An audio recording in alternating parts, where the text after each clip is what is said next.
할렐루야. 찬양의 큰 은혜 받으셨죠? 저희 교회가 이번 주에 캄보디아 단기 선교를 떠납니다. 그래서 지난주에 선교팀들이 물자를 서로 구분하고 또 포장하고 또 연습도 하고 또 어제는 또 저와 함께 같이 마지막 리허설까지 했습니다. 가서 어떻게 할 건지 준비가 잘 되었는지 우리가 가서 오합지졸이 아니라 하나님의 병사로서 선교사로서 사명을 잘 감당할 것인지 같이 기도하고 준비를 했습니다. 금요일 날 아침에는 이제 물자를 서로 구분한다 해가지고 제가 여기 비전센터 2층을 가보니까요, 참새가 한 마리가 그 방에 들어와 있는 거예요. 이 참새의 특징이 뭡니까? 들어올 때는 지가 혼자 들어와도 이 나갈 때는 이상하게 못 찾아요. 우리가 생각하면은 어떻게 유리나 이런 거 창문을 잘 할 것 같은데 막 하다 막 부딪히는 거예요. 그래서 우리 부목사님이 잠자리채를 긴 걸 가지고 참새를 딱 잡는 거예요. 누가 더 빠릅니까? 참새가 더 빨라요. 막 하면은 삐져나가요. 그래서 막 위로 갔다가 밑으로 갔다, 창가로 갔다가 또 피아노 밑으로 들어갔다, 바닥에서 막 나왔다가, 제가 한 5분간 지켜보다가요, 저한테 주세요. 제가 탁 하니까 또 도망가는 거예요. 근데 바로 두 번째 바로 잡았어요. 제가 실력이 있어서 잡은 게 아니라 왜 잡았겠습니까? 참새가요, 이게 순발력은 좋은데 지구력이 약하더라고요. 보니까 한 5분간 막 도망다니다가요, 뭐 저를 알아봐서 그런지 모르지만 어쨌든 그 순간에 바닥에 딱 떨어져요. 바닥에 떨어져가지고 제가 다가가면 이거 도망가야 될 거 아니에요. 근데 도망가지 못하고 가만히 있는 거예요.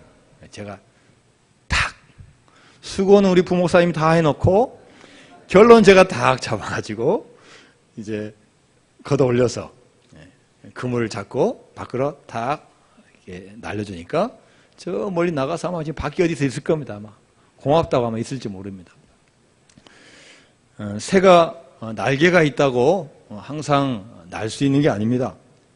날기 위해서는 또 힘도 비축해야 되고 또 모이도 먹어야 되고 물도 먹어야 되고 준비를 해야 됩니다. 그리고 필요할 때는 또 비상에서 날다가 또 때가 되면 또 앉아야 됩니다. 전깃줄에도 앉고 또 나뭇가지도 앉고 또 새집도 짓고 이렇게 활동을 해야 되는 겁니다. 또 제가 또 얼마 전에 또 기도원에 가서 다른 목사님하고 사모님하고 같이 3명이서 이렇게 산책을 하는데요, 잠자리 한 마리가요 이렇게 비 날아오다가 제 어깨에 딱 착륙을 하는 거예요. 여러분, 잠자리 잡는 것도 쉽지가 않습니다. 잡으려고 그러면요, 이게 잘 도망 다녀요. 그런데 한 3주 전에 잠자리가 날다가 제 어깨에 딱 앉은 거예요. 이렇게 보는데도 전혀 저를 의식하지 않고 마치 자기 집처럼 앉아 있는 거예요. 목사님하고 사모님도 신기하다. 어떻게 윤목사한테 거기에 붙었나 해가지고 기념사진까지 찍어줘가지고 제 카톡으로 보내줬어요. 한 산책을 계속 한 20분, 30분 하는데도 이게 안 가는 거예요. 뭐 저한테 뭐 하고 싶은 말이 있는지. 근데 제가 잠자리 말을 어떻게 알아듣습니까? 또 저하고 같이 살 수도 없고요. 그래서 제가 떼가지고 이렇게 또 날려주니까요, 또 이게 또 잘 날아가는 거예요. 아마 날씨가 더워서 다들 힘들이 없는지 그런 것을 경험을 했습니다. 여러분, 이 세상에 있는 모든 생명체는 다 유한하고 다 한계가 있습니다. 기한이 있고 시기가 있습니다. 어떤 생명은 짧고 어떤 거는 또 긴 생명을 가지고 있습니다. 그러나 공통점은 다 한계를 가지고 있다는 겁니다. 하나님의 형상을 닮은 우리 인간도 유한한 존재입니다. 그러나 성경을 통해서 우리는 유한한 존재이지만 어떻게 하면 이 유한을 극복할 수 있는지를 말씀해주고 있는 겁니다. 성경은 우리 모든 물질의 문제, 육체의 문제를 그 자체로 보지 않고 영적인 문제로 보고 있는 겁니다. 이 육체적인 문제를 넘어설 수 있는 방법은 육체를 더 강화시켜서 넘어서는 게 아니라 새로운 차원의 영적인 문제를 해결할 때 이 육적인 문제에 해답을 준다는 거예요. 로마서 8장 12절과 14절 말씀입니다. 그러므로 형제들아 우리가 빚진 자로 돼 육신에게 져서 육신대로 살 것이 아니니라. 너희가 육신대로 살면 반드시 죽을 것이로되 영으로서 몸의 행실을 죽이면 살리니 무릇 하나님의 영으로 인도함을 받는 사람은 곧 하나님의 아들이라. 우리가 진정으로 살려면요, 육체를 따라 살지 말라는 거예요. 욕심을 따라 살지 말고 세상을 바라보지 말고 하나님의 영으로 인도함 받으면은 우리 유한한 것을 넘어설 수 있다는 겁니다. 요한복음 12장에 보면은 예수님께서 베다니 마을에 오십니다. 이 베다니는 여러분이 잘 아는 죽은 나사로가 살던 마을입니다. 오빠 나사로, 여동생 마리아, 마르다, 이 세 명의 식구가 같이 살고 있어요. 주님께서 제자들과 함께 그 집에 들어갑니다. 얼마나 반가운지요. 마르다는 부엌에 가서 예수님과 제자들이 드시려고 막 음식을 준비하고, 또 마리아는 예수님 옆에서 어떤 말씀 하시는가 말씀을 잘 듣고 있고요. 아마 오빠는 그 가정의 책임자로서 여러 가지 막 진두지휘를 했겠죠. 사람들이 막 몰려오고 오니까 질서를 잡고 했겠죠. 근데 갑작스러운 사건이 생기는데요. 갑자기 마리아가 그 비싼 향유를 가지고 와가지고 갑자기 예수님의 발에 확 부어버리는 거예요. 그 향기 냄새가 온 집을 진동합니다. 요즘 돈으로 하면 2천만 원, 3천만 원 하는 그 비싼 향유를 갑자기 예수님 발에 다 부은 다음에 자기의 긴 머리카락으로 예수님의 발을 씻겨주는 거예요. 자, 이런 갑작스러운 장면에 예수님의 재정을 담당하고 있는 이 가룟 유다가 가만히 있을 수가 없죠. 그래서 이 여인을 책망하는 거예요. 이 향유를 팔면은 300데나리온이나 나오는데 그걸 팔아가지고 가난한 사람들 도와주면 얼마나 많이 도와주는데 당신 도대체 쓸데없는 짓 한 거 아니냐? 이렇게 책망하는 거예요. 예수님께서 그때 하신 말씀이 있어요. 그를 가만두어 나의 장례할 날을 위하여 그것을 간직하게 하라. 예수님은 아는 거죠. 다른 사람은 몰라도 예수님은 이 여인이 왜 그렇게 하는가를 알고 있는 거예요. 내가 이 베다니를 떠나서 앞으로 예루살렘에 입성하고 내가 붙잡히게 되고 십자가에 못 박혀서 죽고 이런 상황을 주님은 미리 알고 계시는 거예요. 그런데 어떻게 보면 이 마리아가 그 사실을 알고 야, 내가 이때 아니면 이 기회 아니면 주님을 섬길 기회가 없다. 내가 받은 은혜가 너무나 많은데 이 기회 아니면 주님께 내가 은혜를 갚을 방법이 없다. 그렇게 결단을 하고 자기 시집 가기 위해서 오래오랫동안 돈 모아서 적금 들어서 준비한 이 향유를 한순간에 깨트린 겁니다. 여러분, 이 여인이 왜 그랬겠습니까? 이 여인은 예수님을 만나면서 예수님에게 너무나 많은 은혜를 받은 거예요. 여러분 잘 아다시피 오빠 나사로가 죽었는데 이미 무덤까지 들어갔어요. 그런데 사람들에게 돌을 옮겨라, 돌을 굴려라 해놓고 주님께서 뭐라고 말씀하셔요? 죽은 오빠한테 나사로야 나오너라. 죽은 나사로가 나온 그 장면을 이 마르다 마리아가 본 거예요. 야, 우리 오빠를 살려주신 예수님, 그것뿐만 아니라 오늘도 들려주셔서 말씀 전해주시고 우리에게 구원의 생명을 주신 그 예수님을 생각하면은 전혀 아깝지 않은 거예요. 오늘 본문을 기록한 사도 바울도 이러한 빚진 자의 심정을 가지고 오늘 본문을 기록했습니다. 우리 로마서 1장 14절 말씀을 한번 같이 읽어볼까요? 로마서 1장 14절 시작. 헬라인이나 야만인이나 지혜 있는 자나 어리석은 자에게 다 내가 빚진 자라. 여러분, 이 사도 바울이 어떻게 어리석은 자에게 빚진 자이겠습니까? 지혜 있는 자는 나를 잘 알 수 있으니까 내가 좀 아부해서라도 내가 빚을 갚아야 될 마음이 있는데 어리석은 자, 이방인들, 야만인들에게 내가 왜 빚진 자겠어요? 근데 사도 바울은 나는 복음의 빚진 자라고 말씀하거든요. 헬라인이나 야만인이나 지혜 있는 자나 어리석은 자에게 다 빚졌다고 말하는 겁니다. 이 빚진 자의 헬라어 단어가요, 오페일레테스라는 단어인데 어떤 의무를 수행할 책임이 있는 자라는 뜻이에요. 내게 어떤 의무를 수행할 책임이 있는 자. 주님을 믿게 되면 우리는 어떤 순간부터 의무가 주어진다는 거예요. 할렐루야. 우리는 주님을 하나님의 은혜로 우리가 구원받지만 우리가 영접하는 순간 우리에게는 또 다른 의무가 있다는 거예요. 다시 말하면 주님을 믿지 않는 자에게, 심지어 그분이 우리를 탄압하고 박해하고 어리석은 자고 야만인이어도 그분에게 우리는 빚진 것을 갚은 심정을 가지고 우리는 주님의 길을 걸어가야 된다는 겁니다. 서울 합정동에 가면은 우리 외국인 선교사 무덤이 있습니다. 양화진이라는 곳에 있습니다. 130년 전부터 또 100년, 몇십 년 전까지 우리나라에서 복음을 전하다가 우리 돌아가신 선교사님들 무덤이 다 있어요. 아이들의 무덤만 해도 몇십 개의 무덤이 있어요.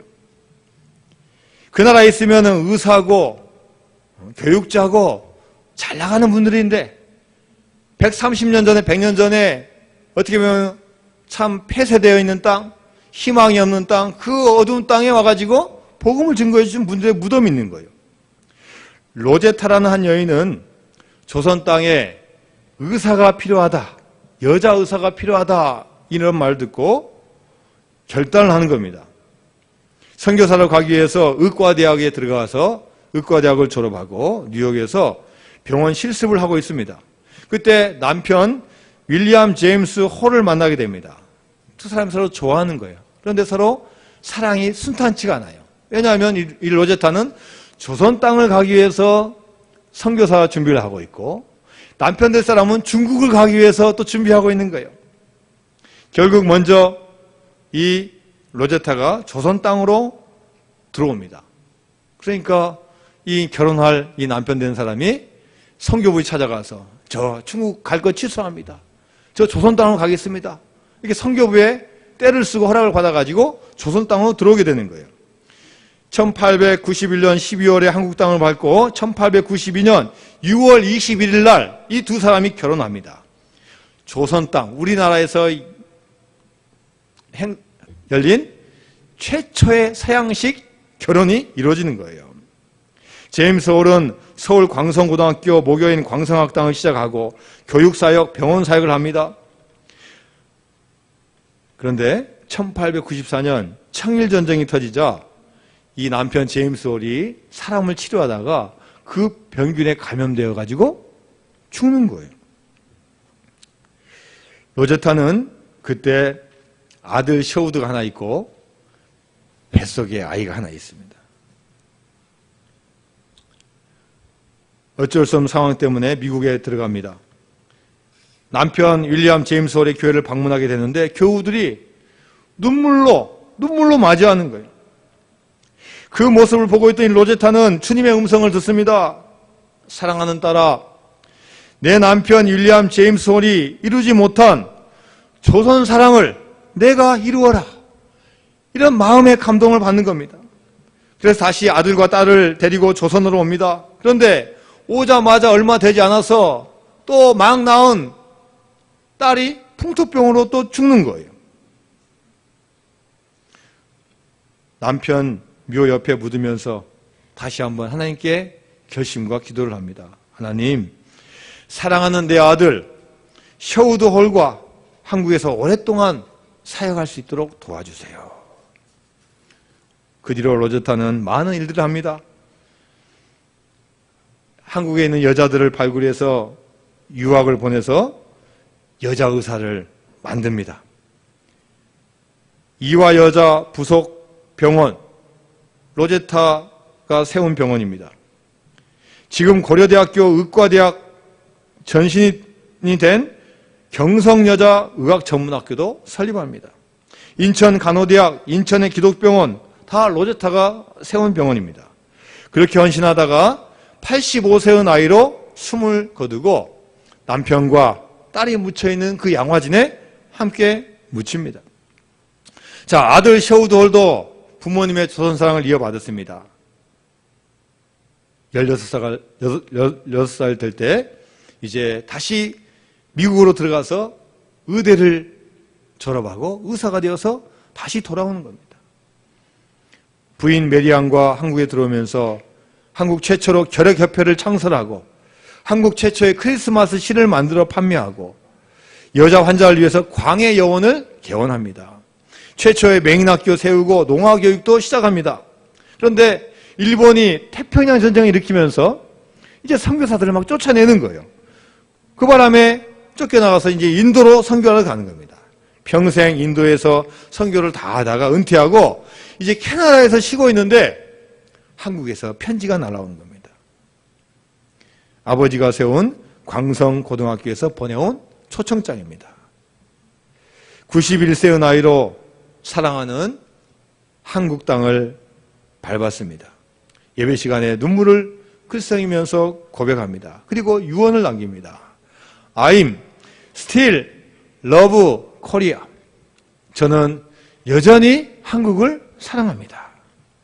제가 죽거든 나를 절대 미국이나 캐나다에 묻지 마시고 내가 태어나서 자랐던 사랑하는 이 나라, 또한 내 사랑하는 어머니와 아버지, 여동생이 잠들어 있는 한국 땅에 묻어주시기 바랍니다. 그는 98세의 나이로 숨을 거두었고 지금 합정동에 있는 양화진 선교사묘역에 묻혀 있습니다. 여러분, 우리가 이렇게 주님을 만날 수 있고 예배할 수 있고 또 우리가 선교 갈 수 있는 것은 다 선교사들의 선교, 또 우리 선조들의 믿음, 이로 말미암아 우리가 여기에 있는 줄로 믿습니다. 한국교회는 많은 복음의 빚을 지고 있는 교회입니다. 우리 모두도 다 복음의 빚을 지고 있는 분들이에요. 내가 먼저 주님을 믿겠다고 결단한 게 아니라 많은 분들의 기도와 도움과 전도와 또 교회가 있음으로써 교회를 찾아오는 그런 은혜를 누리게 된 겁니다. 여러분, 우리가 복음의 빚을 지고 있으면요, 빚을 어떻게 해야 됩니까? 갚아야 되는 게 우리의 임무라는 거예요. 빚을 지면 빚을 갚을 때까지 여러분 자유롭지 못해요. 많은 돈을 빌리고 갚지 않으면요, 막 갚으라고 막 연락 오는 거예요. 막 문자도 오고 전화 오는 거예요. 그 다음에 나중에 계속 연체되고 못 갚으면은 심지어 신용불량자가 되는 거예요. 물론 복음의 빚은 똑같지는 않지만 복음의 빚도 마찬가지라는 거예요. 우리가 하나님의 은혜를 받았는데 우리 하나님의 은혜와 감사를 잊어버리면 하나님이 좋아하지 않으신다는 겁니다. 여러분, 물질적인 빚은 빌린 거 나중에 갚으면 되는 거예요. 그날은 복음의 빚은 차원이 틀립니다. 그분한테 갚는 거 아니에요. 하나님은 우리에게 뭘 원하십니까? 너희들이 땅끝까지 아직도 주님을 알지 못하고 나의 구원의 손길이 필요한 민족에게 가서 사람들에게 가서 복음을 증거하라는 겁니다. 할렐루야. 우리는 복음의 빚진 자이고 귀한 사명을 받은 자가 된 줄로 믿습니다. 사도 바울은 이 복음의 빚을 가능하면요, 여러분 억지로 하지 말고 자발적으로 갚으라고 했어요. 고린도전서 9장 17절 말씀입니다. 내가 내 자의로 이것을 행하면 상을 얻으려니와 내가 자의로 아니한다 할지라도 나는 사명을 받았노라. 주님은요, 우리에게 가능하면 자발적으로 복음을 증거하라고 말씀하시는 거예요. 자의로 하면요, 주님께서 상을 주신다는 거예요. 그런데 여러분, 우리가 자의로 하지 않으면 어쩔 수 없이 하면요, 하긴 해야 돼. 상급이 없다는 겁니다. 한 30년 전에 우리나라 어느 한 도시에서 주일날 늘 전도를 하신 한 집사님이 계셔요. 주일날 오전에 예배 드리고 또 집에 가서 좀 쉬었다가 이제 동네부터 시작해서 주변에 교회에서 나온 전도지를 가지고 전도하는 거예요. 초인종도 누르고 계십니까? 부르면서 전도를 하는 거예요. 근데 이분이 어느 날 몸이 아파가지고 자신이 못하는 거예요. 그러니까 옆에서 늘 아버지의 모습을 보고 있던 아들이 아빠, 오늘 제가 할게요 해가지고 그 전도지를 가지고 아빠가 하는 것처럼 하는 거예요. 띵동. 너만 가라! 그러면 어쩔 수 없이 도망가야 되고요. 누가 나오면 전도지 차례죠 하면서 전도지를 나눠주는 거예요. 자, 어느 집에 가서 초인종 한번 누르는데요, 아무 응답이 없는 거예요. 2번 눌러도 아무 응답이 없는 거예요. 좀 쉬었다가 3번 누르는데 누가 한 번 여자분이 나오는 거예요. 근데 이 여자분이 어떤 분이냐? 남편은 2년 전에 교통사고 나서 죽고 2달 전에는 하나밖에 없는 아들이 불치병으로 고통을 당하다가 죽었어요. 그래서 자살을 결심하고 앞에 농약병을 딱 갖다 놓고 농약을 딱 마시려고 하는데 밖에서 띵동! 에이, 그러다가 가겠지. 마시려고 하는데 띵동, 띵동도 하는 거예요. 갔겠지 하고 또 마시려고 하는데 띵동, 띵동, 띵동 하는 거예요. 아이, 귀찮아 하면서 나와보니까 어떤 꼬마 하나가 아줌마 하면서 종이 한 장 주는 거예요. 종이 한 장을 딱 받아보는 순간 한 문장이 눈에 들어오는 거예요. 수고하고 무거운 짐진 자들아 다 내게로 오라. 내가 너희를 쉬게 하리라. 전도지에 이 글귀가 쓰여 있는데요. 이 말씀을 읽는 순간 자신이 어릴 때 교회 다녔던 그 생각이 드는 거예요. 교회가 생각나고 옛날 그 모습이 생각나면서 마음이 바뀌는 거예요. 죽을 마음이 사라지면서 마음에 이상한 평화가 찾아오는 거예요. 그래, 내가 이대로 죽으면 안 되지.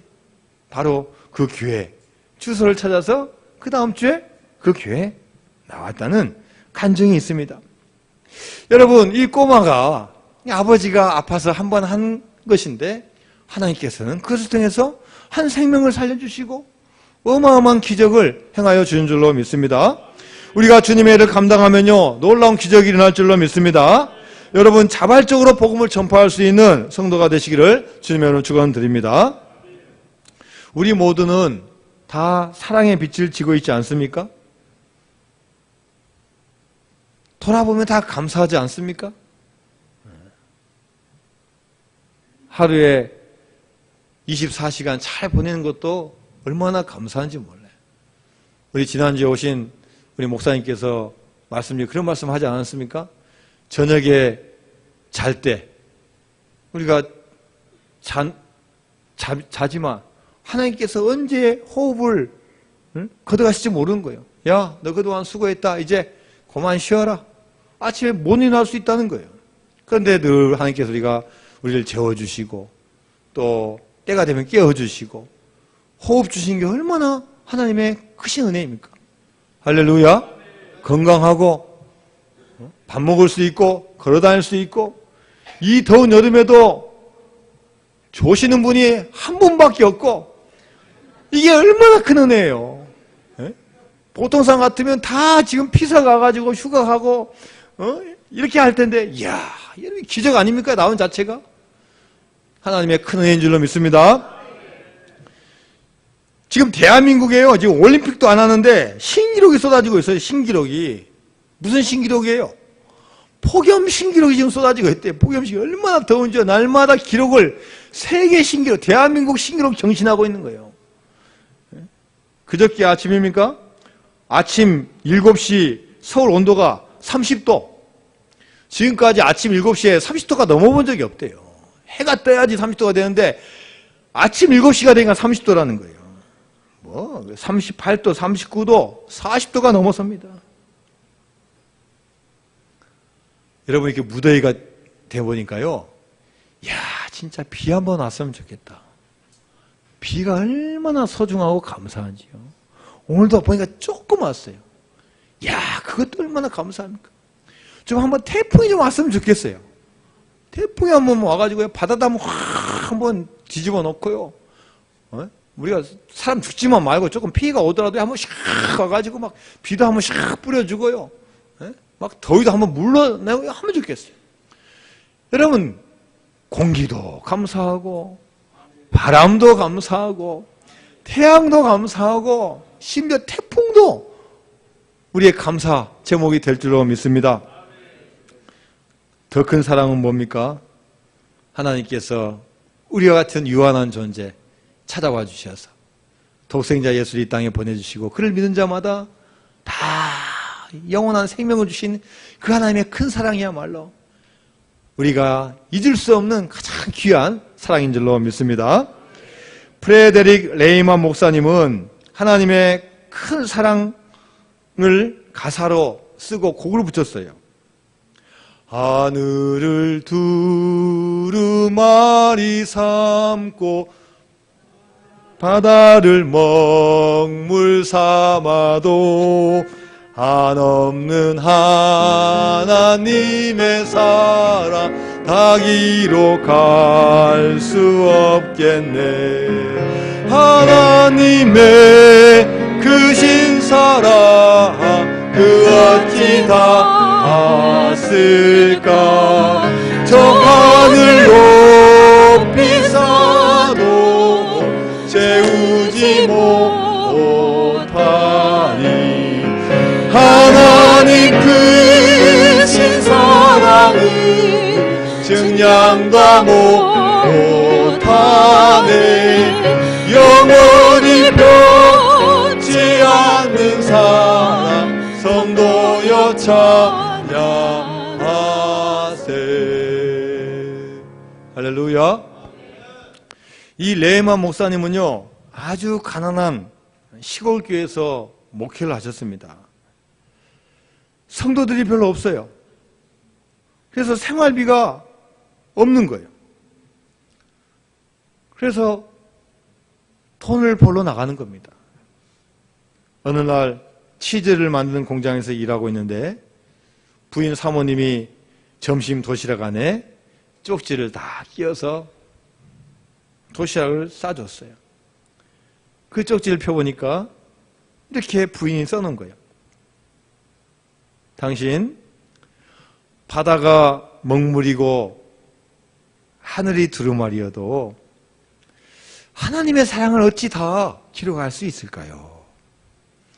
이렇게 적혀있는 시 한 구절을 넣어준 거예요. 이 시를 받아보고 감동이 되어서 이 목사님이 그 자리에서 시를 쓰고 거기다 곡을 붙여갖고 만든 찬송이 찬송가 304장입니다. 하늘을 두루마리 삼고 바다를 먹물 삼아도 하나님의 사랑 다 기록할 수 없겠네. 하나님의 크신 사랑 그 어찌 다 쓸까? 저 하늘 높이 쌓아도 채우지 못하리. 하나님 크신 사랑은 측량다 못하며 영원히 변치 않는 사랑 성도여 찬양하세. 우리가 어떻게 하면 이 하나님의 빛을 갚을 수 있겠습니까? 우리 하나님의 사랑을 받았으니 우리가 우리의 믿음의 길을 걸어갈 때 우리가 있는 가정에서, 사업장에서, 교회에서 나에게 주어진 달란트를 가지고 이 은혜를 갚아야 될 줄로 믿습니다. 선교하는 가정에는 하나님께서 복을 주십니다.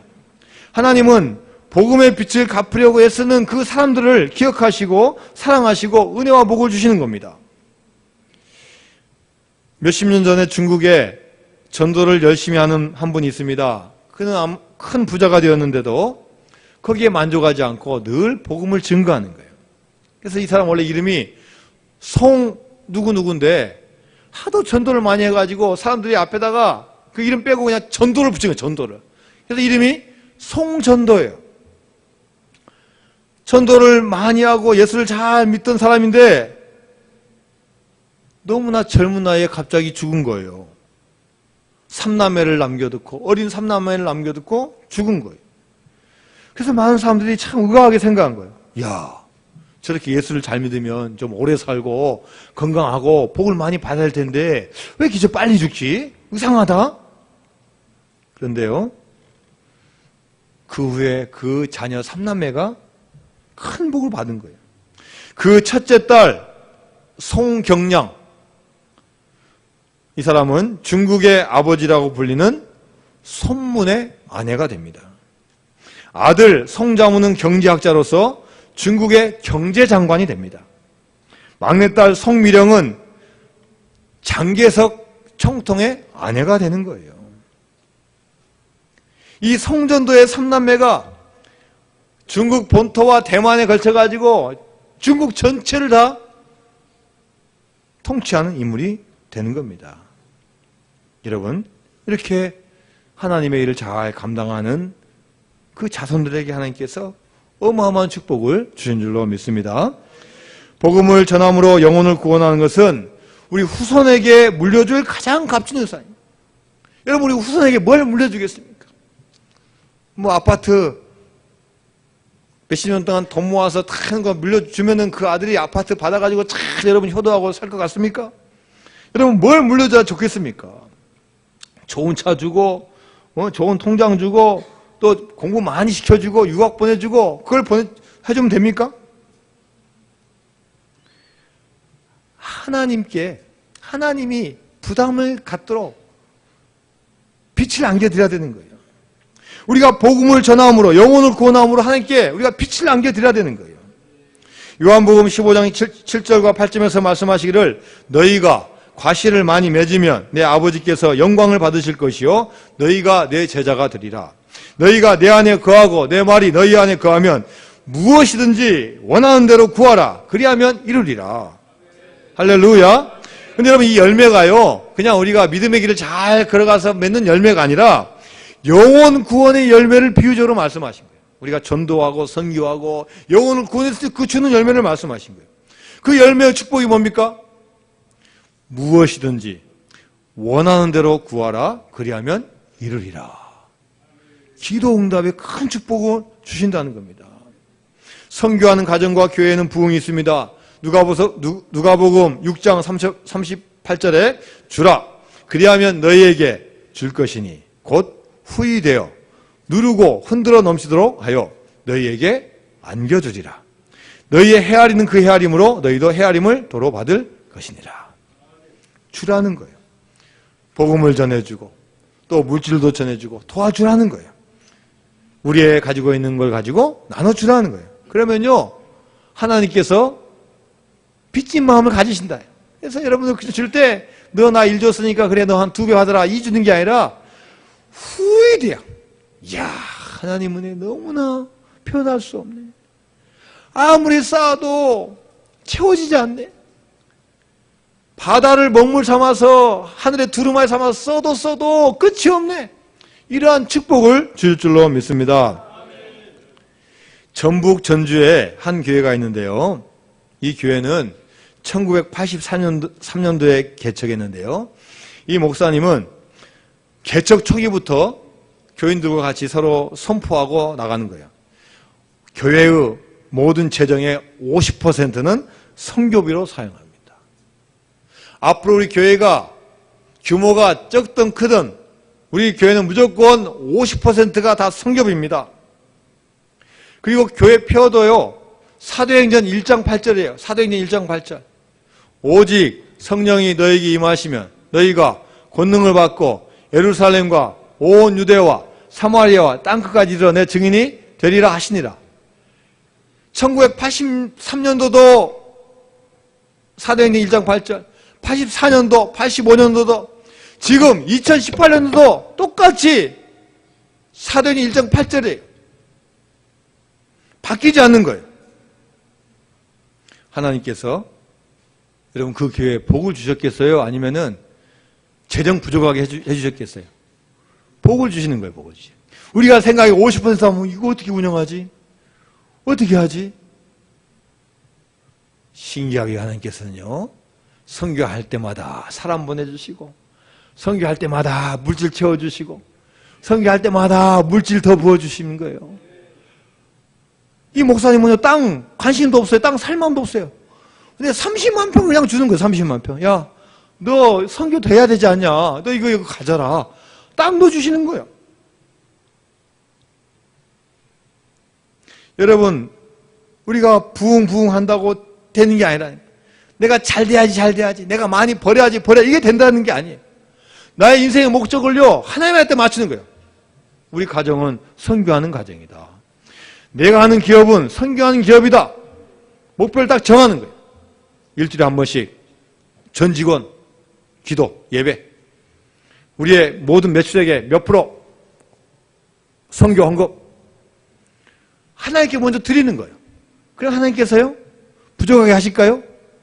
채워주시는 겁니다. 할렐루야. 먼저 하나님께 드리면요 하나님께서 그 빚진 마음을 가지고 더 부어주시는 거예요. 선교에 무관심한 예루살렘 교회 하나님께 흩으시는 거예요. 야, 우리끼리 잘하자. 떠나지 말자. 여기만 있어야 된다. 때가 되면 개척도 하고 선교도 해야 되는데 우리만 잘 살자. 우리만 복받자. 우리만 쌓아놓자. 잘 될 것 같은데요, 형식만 남아있고 내용은 다 빠져버리게 되는 거예요. 선교에 무관심한 예루살렘 교회를 하나님께서는요, 박해하셔가지고 다 흩으신 거예요. 사도 바울은 복음의 빚진 자로 인생을 살았습니다. 자신이 과거 예수님 믿는 사람을 핍박했던 그 복음의 빛이 그 마음 가운데 있는 거예요. 그가 나이가 들어도 심지어 몸이 불편해도 끝까지 복음을 향해 나가는 거예요. 로마로 가면 로마의 병사와 황제와 핍박과 박해가 있음을 알고서도 로마에 내가 가야 되리라, 복음을 위해서 가야 되리라고 선포하는 거예요. 자, 13절 말씀 같이 읽겠습니다. 로마서 1장 13절 시작. 형제들아, 내가 여러 번 너희에게 가고자 한 것을 너희가 모르기를 원하지 아니하노니 이는 너희 중에서도 다른 이방인 중에서와 같이 열매를 맺게 하려 함이로되 지금까지 길이 막혔도다. 할렐루야. 복음을 증거하러 가는 거예요. 왜 그렇습니까? 복음의 빚진 자이기 때문입니다. 고린도전서 9장 16절 말씀입니다. 내가 복음을 전할지라도 자랑할 것이 없음은 내가 부득불 할 일입니다. 만일 복음을 전하지 아니하면 내게 화가 있을 것이로다. 여러분, 이 부득불이 뭡니까? 부득불. 하지 않으면 안 되는 거예요. 복음을 전할지라도 내가 자랑하지 않는 것은요, 어쩔 수 없이 해야 된다는 거예요. 왜요? 하나님에게 빚졌기 때문에 해야 된다는 거예요. 여러분이 잘 아는 슈바이처 박사님은 어릴 때 좀 집이 부유했던 것 같아요. 그래서 일주일에 한 번씩 고깃국을 먹었습니다. 어느 날 친구하고 시비가 붙어가지고 잔디밭 위에서 막 왔다 갔다 하면서 위에서 야, 너 이제 항복해 이렇게 하고 오는데 이 친구가 슈바이처를 향해서 말하는 거예요. 나도 일주일에 한 번씩 고기 먹으면 너 이길 수 있어. 다른 친구 같으면 어떻게 하겠어요? 까부지 마 이렇게 했을 텐데 슈바이처가 그때 마음이 탁 와닿는 거예요. 그래, 나만 잘 먹고 사는 게 아닌다. 아마 이런 걸 깨달았던 것 같아요.